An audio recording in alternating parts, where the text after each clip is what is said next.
Untuk terbitnya matahari di sebelah barat, tahukah kamu kapan akan terjadi?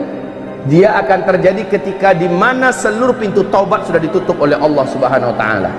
Orang yang mau taubat sudah terlambat. Orang yang menyatakan ingin syahadat memasuk Islam sudah telat. Allah Subhanahu wa taala sudah tidak lagi mendengarkan taubat mereka. Malam kali itu sangat lama, terasa sangat panjang. Kemana perginya matahari?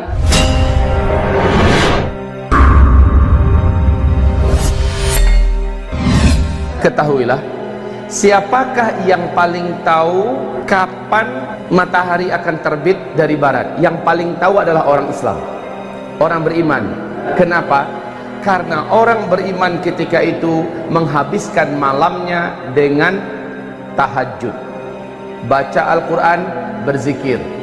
Dia tidur kelelahan, sepuas-puasnya dia tahajud, kemudian dia bangun kembali, dia tahajud kembali, dia berdoa sebanyak-banyaknya berdoa. Padahal tadi tahajudnya orang-orang beriman, ya, tahajudnya orang beriman panjang lama, dia berdiri. Setelah itu dia rukuk lama rukuknya, dia i'tidal lama i'tidalnya, dia sujud lama sujudnya. Begitulah tahajud dia kerjakan.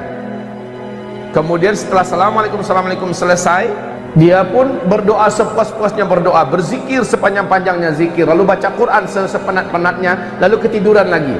Dilihat hari masih gelap di luar. Kemudian dia terbangun kembali. Setelah terbangun masih gelap seperti tadi. Dia kembali bangkit, sholat lagi seperti tadi. Lalu berdoa lagi, zikir lagi, baca Quran lagi. Kemudian saking lelahnya dia beribadah, tidur lagi. Lalu dia bangun seperti sudah lama sekali tidur. Kemudian dia terbangun masih gelap gulita di luar. Setelah gelap gulita yang begitu panjang di luar, dia lihat ini berarti masih ada waktu untuk sholat tahajud. Dia kembali sholat tahajud. Panjang dia sholat tahajud, Masya Allah, sampai pada saat dimana dia sangat penat. Lalu dia berdoa, berzikir, membaca Al-Quran. Setelah itu dia pun turun ke jalanan. Orang-orang beriman turun ke jalanan, masih gelap gulita. Apa kata orang-orang sesama mereka yang berjumpa di jalanan? Padahal gelap gulita, mereka bawa obor masing-masingnya.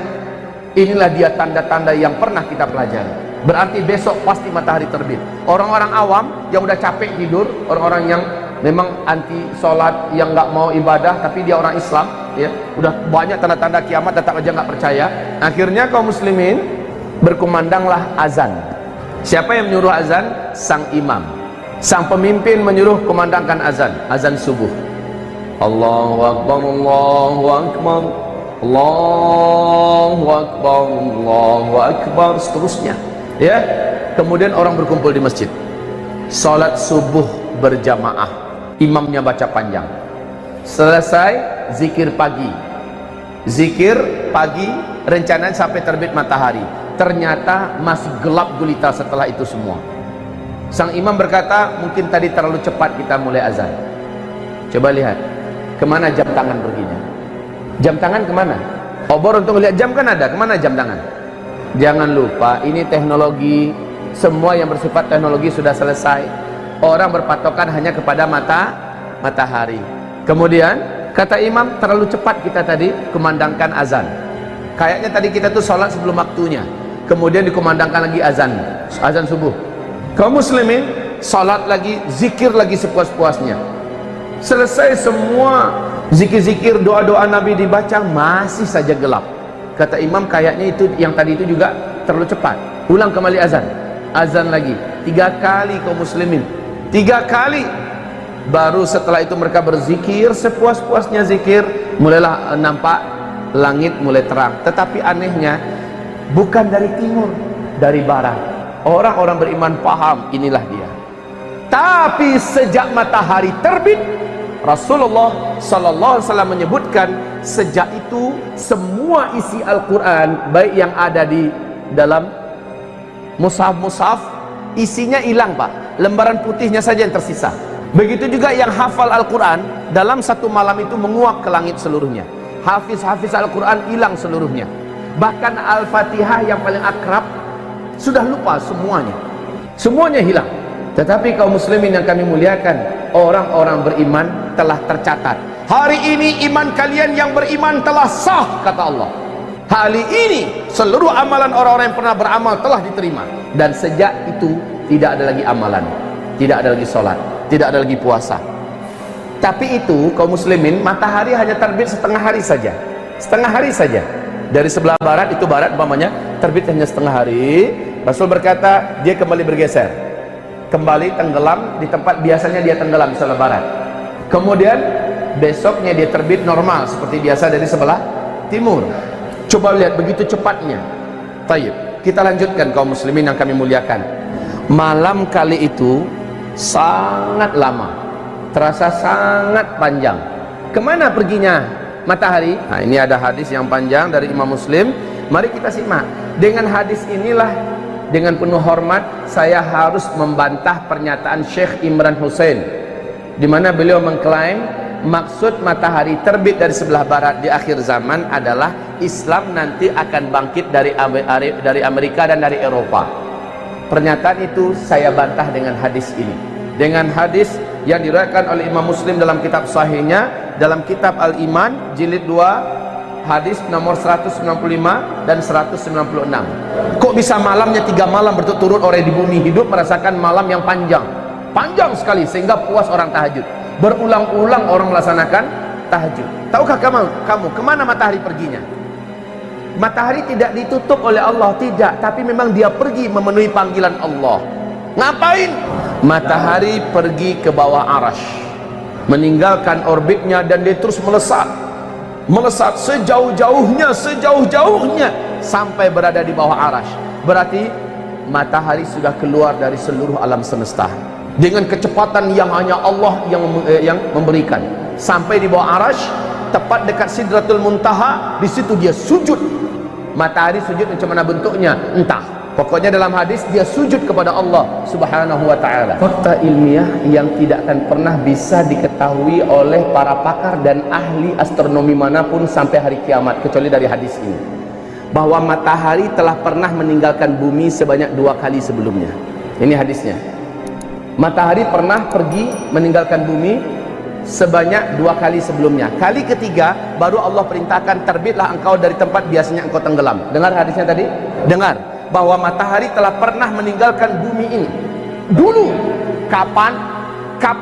Belum ada para pakar yang mampu mengungkapkan ini. Kalaulah tidak ada hadisnya, kita tidak akan tahu ini. Dan Rasulullah tidak pernah bicara dengan nafsunya. Seluruh yang dikatakan adalah wahyu yang diwahyukan kepadanya. Untuk terbitnya matahari di sebelah barat, tahukah kamu kapan akan terjadi?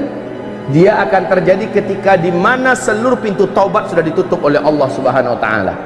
Orang yang mau taubat sudah terlambat. Orang yang menyatakan ingin syahadat memasuk Islam sudah telat. Allah subhanahu wa ta'ala sudah tidak lagi mendengarkan taubat mereka.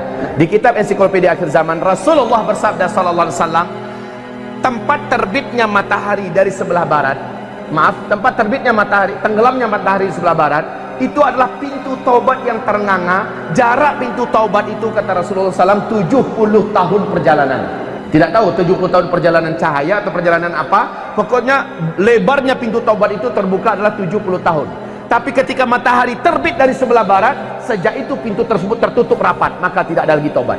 Tidak ada lagi taubat. Orang yang ingin bersyahadat memasuk Islam sudah tidak lagi diterima. Bahkan sejak matahari terbit dari sebelah barat, tidak ada lagi sholat duha, tidak ada lagi sholat zuhur, tidak ada lagi sholat asar. Semua ibadah-ibadah dan syariat sudah diangkat. Besoknya binatang raksasa akan keluar dari dalam perut bumi. Malam harinya Al-Quran sudah dipanggil oleh Allah kepada sumbernya, kepada zatnya. Bahkan catatan, subhanallah, Bapak akan baca nanti hadis, kita dengarkan bersama-sama ya. Rasul mengatakan saat itu Al-Quran hanya tinggal lembaran-lembaran putih. Di waktu duha, setelah matahari terbit, orang-orang ingin melihat Al-Quran. Betul, Al-Quran sudah tinggal lembaran-lembaran putih. Saya bertanya kepada Bapak, di zaman Nabi ada nggak Al-Quran yang seperti ini? Di zaman sahabat ada nggak Al-Quran seperti ini? Tidak ada. Yang namanya kertas itu kan baru beberapa tahun kemarin yang baru munculnya kan. Nabi mengatakan saat itu Al-Quran sudah tinggal kertas-kertas putih kosong. Subhanallah, jelas beliau adalah Nabi yang mulia, Nabi yang benar, Nabi yang jujur. Beliau mengungkapkan ada kertas nanti di akhir zaman. Toh Al-Quran ketika dia diangkat sudah tinggal hanya lembaran-lembaran putih yang kosong. Subhanallah. Allah pada hari di mana matahari terbit dari sebelah barat mengumumkan bahwa hari ini iman orang yang telah beriman sebelumnya sudah sah. Hari ini orang yang pernah beramal dengan amal-amal sebelumnya telah diterima, dan dari hari ini tidak ada lagi amalan, tidak ada lagi iman. Subhanallah.